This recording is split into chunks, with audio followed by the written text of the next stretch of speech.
नमस्कार, आप देख रहे हैं हिंदी खबर एक्सप्रेस। मैं हूं मौली साहू आपके साथ। चलिए बढ़ते हैं आज की ताज़ा खबरों की ओर। कांग्रेस कार्यकर्ताओं ने कांग्रेस कार्यालय कमला नेहरू भवन पर गठबंधन प्रत्याशी अवधेश प्रसाद की जीत के साथ साथ रायबरेली में राहुल गांधी की ऐतिहासिक जीत तथा अमेठी में सोनिया गांधी के प्रतिनिधि किशोरी लाल शर्मा द्वारा बड़बोली केंद्रीय मंत्री स्मृति ईरानी को भारी मतों से हराने पर पटाखे जलाकर तथा एक दूसरे को मिठाई खिलाकर खुशियां मनाई। महानगर अध्यक्ष वेद कमल सिंह व पीसीसी सदस्य राजेंद्र प्रताप सिंह के नेतृत्व में कांग्रेस पार्टी के कार्यकर्ताओं ने जीत की खुशी में एक दूसरे को मिठाई खिलाई तथा पटाखे फोड़े। गठबंधन प्रत्याशी की जीत से उत्साहित महानगर अध्यक्ष वेद कमल सिंह ने बताया कि उत्तर प्रदेश में गठबंधन की ऐतिहासिक जीत हुई। इस देश के संविधान और लोकतंत्र की जीत है। जनता ने बड़बोले और झूठे प्रचार करने वाले प्रधानमंत्री को नकार कर ये साबित कर दिया कि ये देश न कभी अन्याय सहा था और न अन्याय सहेगा। पूर्व जिला अध्यक्ष राजेंद्र प्रताप सिंह ने कहा, भाजपा के बड़बोले और अहंकारी नेताओं को देश और प्रदेश की जनता ने आईना दिखाया। जो लोग अपने पूरे कार्यकाल में और चुनाव में गांधी परिवार को अपशब्द कहते थे, उनका जवाब जनता ने दिया है। इस अवसर पर अखिलेश यादव, महिला जिला अध्यक्ष रेणु राय, पीसीसी सदस्य उग्रसेन मिश्रा, जिला प्रवक्ता मीडिया प्रभारी सुनील कृष्ण गौतम, चंचल सोनकर, कविंद्र सहानी, ताज मोहम्मद, प्रवीण श्रीवास्तव सहित कार्यकर्ता मौजूद रहे।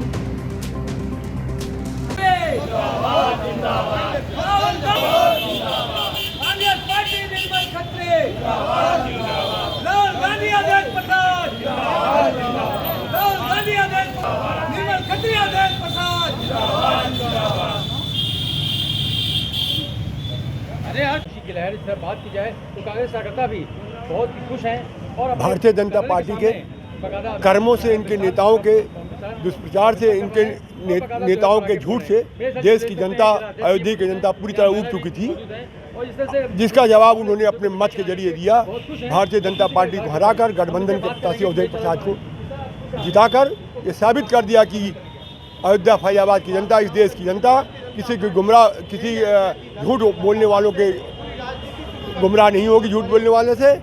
और भारतीय जनता पार्टी के लोग, इनके नेता जो कहते थे कांग्रेस खत्म हो जाएगी, कांग्रेस अपनी कुछ नहीं पाएगी, उनके अहंकार, उनके बड़बोलेपन को इस देश की, फैजाबाद की, प्रदेश की जनता ने जवाब दिया है। कांग्रेस वो पार्टी है जिसका इतिहास, गांधी परिवार वो परिवार है जिसका इतिहास ही त्याग बलिदान से पड़ा है। अगर उस परिवार के ऊपर, कांग्रेस पार्टी के ऊपर कोई अंगुली उठाता है तो उसका जवाब समय समय पर इस देश की और प्रदेश की जनता देती है। यहाँ पर हम लोगों ने फैजाबाद लोकसभा से गठबंधन प्रत्याशी अवधेश प्रसाद की, हमारे नेता राहुल गांधी जी पूरे भारत में भारत जोड़ो यात्रा कर जिस तरीके से उन्होंने एक जज्बा पैदा किया जनता के बीच में, उसका आज परिणाम हमको इंडिया गठबंधन की जीत के रूप में देखने को मिल रहा है। आज हम यहाँ पे अयोध्या के कांग्रेसी जन यहाँ कांग्रेस कार्यालय पर इकट्ठा होकर यहाँ से इंडिया गठबंधन के प्रत्याशी अवधेश प्रसाद जी के विजयी होने पर जश्न मना रहे हैं।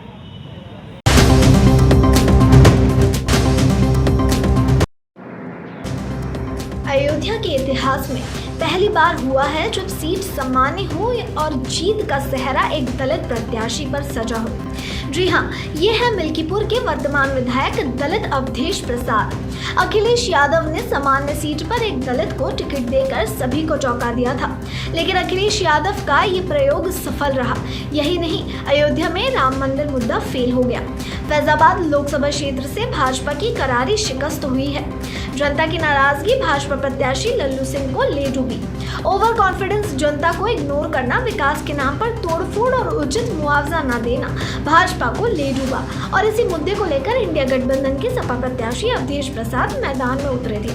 इंडिया गठबंधन के सपा प्रत्याशी अवधेश प्रसाद ने भाजपा के लल्लू सिंह को लगभग 55,000 वोटों से हराया है। मतगणना शुरू होने से लेकर अंतिम समय तक अवधेश प्रसाद बढ़त बनाए रखे।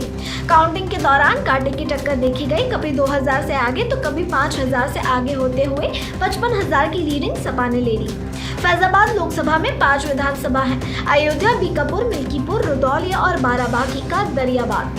जिस अयोध्या विधानसभा से भाजपा पूर्व में 50,000 से अधिक लीड लेती थी, उस अयोध्या विधानसभा में भाजपा केवल 100 वोट से ही आगे रही।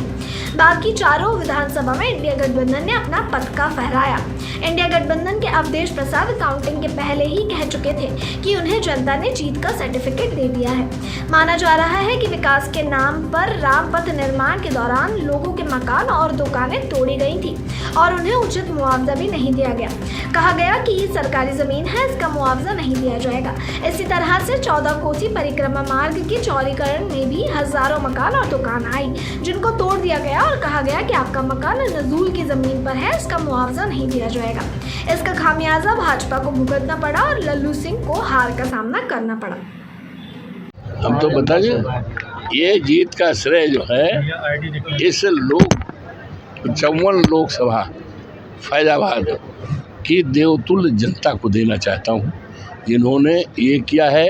और उसके बाद हमारे राष्ट्रीय अध्यक्ष माननीय अखिलेश यादव जी को कि उन्होंने मुझे उम्मीदवार बनाया है और ऐसी सीट पे बनाया है जो सामान्य सीट है। यहाँ तक मेरी जानकारी है कि 77 साल की देश की आज़ादी के बाद इस तरह की सामान्य सीट पर कोई रिजर्व कैंडिडेट नहीं लड़ाया गया था।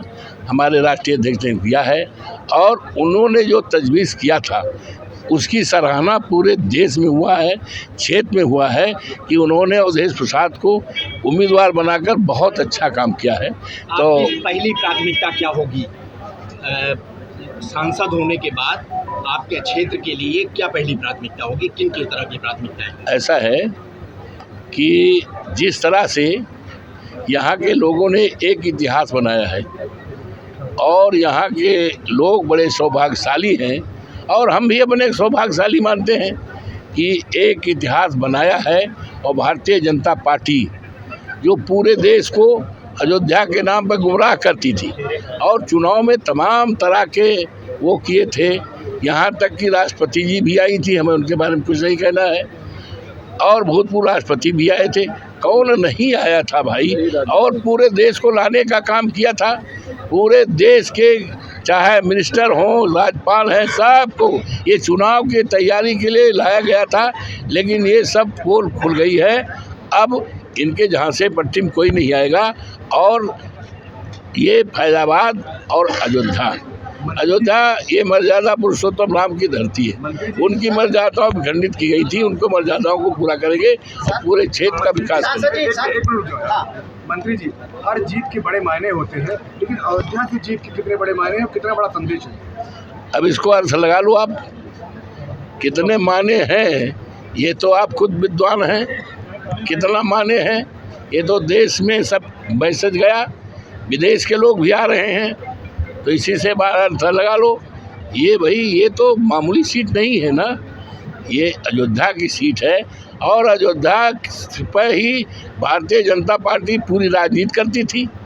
पूरी देश में जो राजनीति की थी अयोध्या के रूप में करती थी। माननीय प्रधानमंत्री जी यहाँ से लड़ना चाहते थे।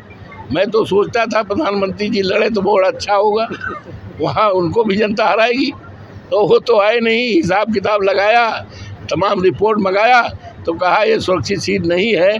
और विपक्ष का जो उम्मीदवार है अवधेश प्रसाद बड़ा ज़मीनी है और लोकप्रियता है और सब लोग समर्थन करेंगे। तो हमारे प्रधानमंत्री, मैं तो इंतजार करता था कि माननीय प्रधानमंत्री जी 3-3, 4-4 बार आए और हमारे मुख्यमंत्री जो 84 बार आए।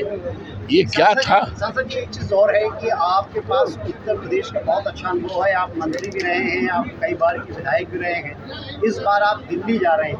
तो ऐसे में अगर सरकार, क्योंकि जिस तरीके से आज राहुल जी ने कहा है सरकार बनने की बात भी आ रही है, सब कुछ बताया जा रहा है, बनेगी। तो ऐसी परिस्थिति में अयोध्या के विकास को लेकर, इसके पर्यटन विकास को लेकर भी कभी आपको ले चलेंगे, आपसे राय लेते चलेंगे कि क्या। गोंडा जनपद मुख्यालय के नवीन कृषि गल्ला मंडी में भारी सुरक्षा व्यवस्था के बीच लोकसभा गोंडा और लोकसभा केसरगंज का चुनाव संपन्न हुआ। गोंडा लोकसभा से तीसरी बार भाजपा सांसद कीर्तवर्धन सिंह ने 4,74,258 मत पाकर समाजवादी पार्टी की श्रेया वर्मा को लगभग 46,224 मतों से पराजित कर विजयश्री हासिल की। जिलाधिकारी गोंडा नेहा शर्मा ने विजय प्रमाण पत्र देकर विजय घोषित किया।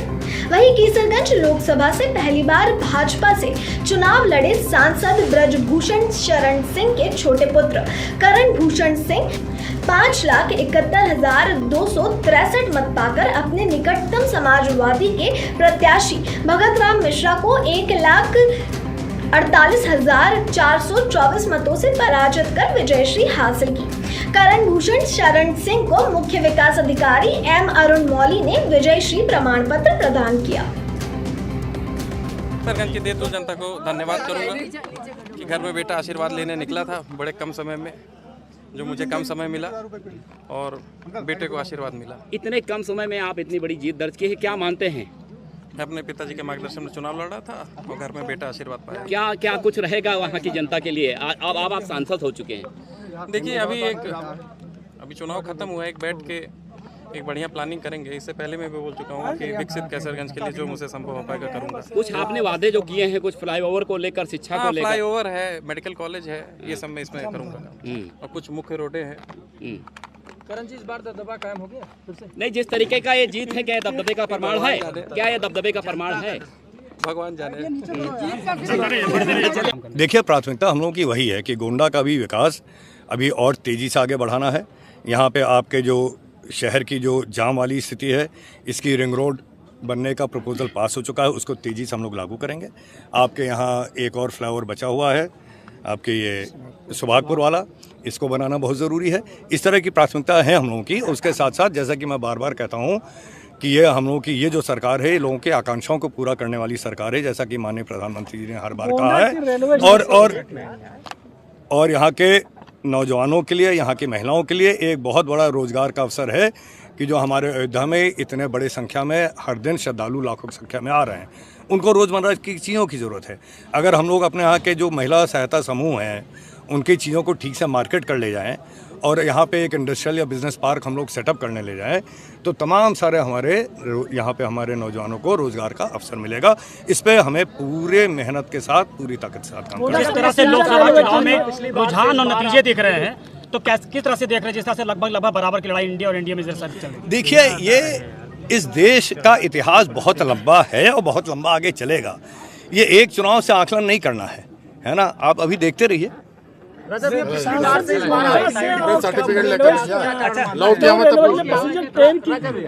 देखिए, ये जितनी भी मांगे इसको हम लोग पूरा करने पूरी बोलो यार, जल्दी पूछो। मांग यहाँ पे युवाओं की चल रही है, ऐसे में क्या करेंगे? देखिए, हम लोग टेक्निकल एजुकेशन के लिए यहाँ पे कुछ ना कुछ बड़ी चीज।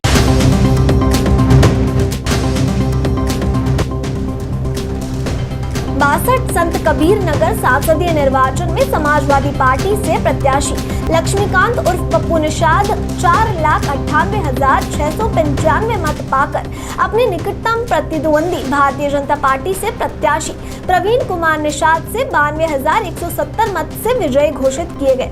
प्रवीण कुमार निषाद को कुल 4,06,525 मत प्राप्त हुए। विजयी उम्मीदवार समाजवादी पार्टी से प्रत्याशी लक्ष्मीकांत उर्फ पप्पू निषाद को प्रेक्षक जनक प्रसाद पाठक एवं रिटर्निंग ऑफिसर जिला मजिस्ट्रेट महेंद्र सिंह तावर द्वारा 62 संत कबीर नगर संसदीय निर्वाचन क्षेत्र से विजयी होने का प्रमाण पत्र प्रदान किया गया। इस अवसर पर पुलिस अधीक्षक सत्यजीत गुप्ता, उप जिला निर्वाचन अधिकारी जयप्रकाश आदि उपस्थित रहे।